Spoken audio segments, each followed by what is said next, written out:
Welcome to Thursday.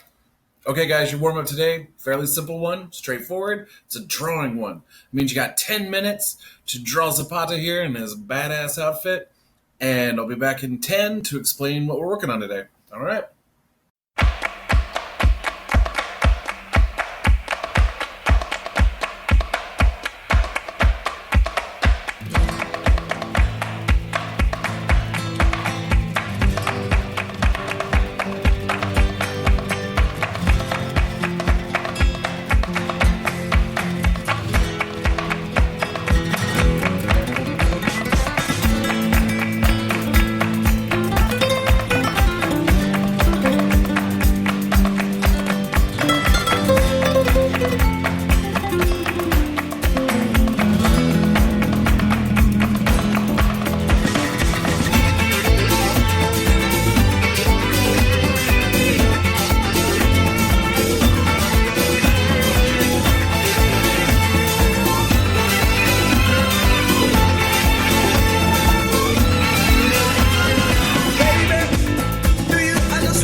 Hello. Okay, guys. So, yesterday we started doing the line work part of our still life. Now, you still have the same still life set up. You're either looking at a picture of it, or you used a picture to reset it up, or you didn't have to move it because your parents leave your stuff alone. You're very lucky. Okay, so some tips on doing the shadows on fabric. Now, normally, if we had more time or more resources, we would do some experiments with ribbons where you draw out the ribbon and then you give it some depth and let it twist around a little bit. And this is a really excellent way to start learning the shadows of these kind of things, where if it twists over, there's going to be a shadow where it's twisting.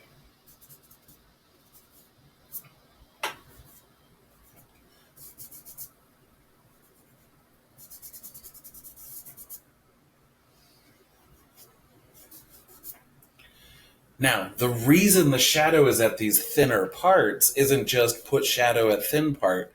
It's because they're twisting over. It's three-dimensional, and it's making a shadow where those things are twisting over each other. It's showing that little microcosm of depth. It's creating a shadow. Another good way to look at this, let's do it like a pleat in a skirt. Or a curtain, if you feel more comfortable about it.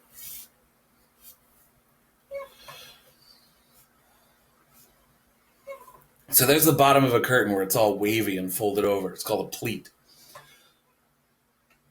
Where is light and where is shadow? Well, shadow is always where things are overlapping. Less light can get in there, so there's going to be a shadow.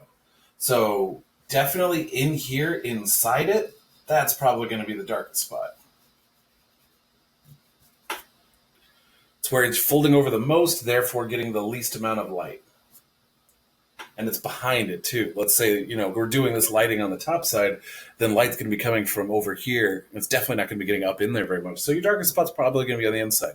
Again, this is an observation. So you'll be able to tell just from looking at it, or you should start to be able to tell. That's the kind of the skill we're trying to develop. On the subject of there's always a shadow where things are folding over, though, that means there's going to be a shadow down in here where the fold is.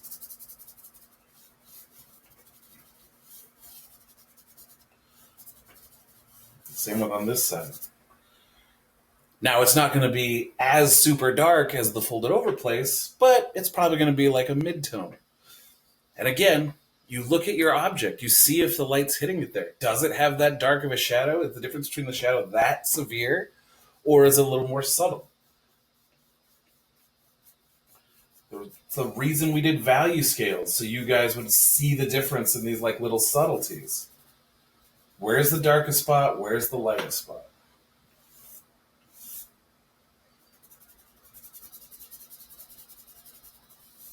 Just like on the shaded ball. Highlight, midtones, core shadow, cast shadow. They're all in there. They're just adhering to a different shape now. But that's mostly how it works. The part that's furthest out towards us is catching the most light.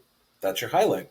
The part that's folding over, it's starting to go into shadow, and then underneath it, where there's not much light, that's where your shadow is the most. All right? So set your still life up again, or just refer back to it, and start to lay in these shadows. Now, you're going to be using a pencil. I was using charcoal because it blends a little easier, and it's nice and dark so you guys can see it. But these principles are the same. All right? You're just making more marks with the pencil. If you are doing something with like cross-hatching lines, they should be fairly consistent. With cross-hatching in the shadow parts, let's say your midtones are all going that way, then to make it darker, you could just go back the other direction. That pretty much doubles up the amount of material you're putting down on the page. It makes it a lot darker. It's a good way to get varying levels of shade without actually blend. But you can definitely blend too. Graphite blends very well. That's the idea, guys. So back to your still life, spend the whole period just working on these shadows and try to get them subtle. We don't want necessarily just black and white. We want all these shades in between, okay? So go ahead and get started on that, and I will talk to you tomorrow.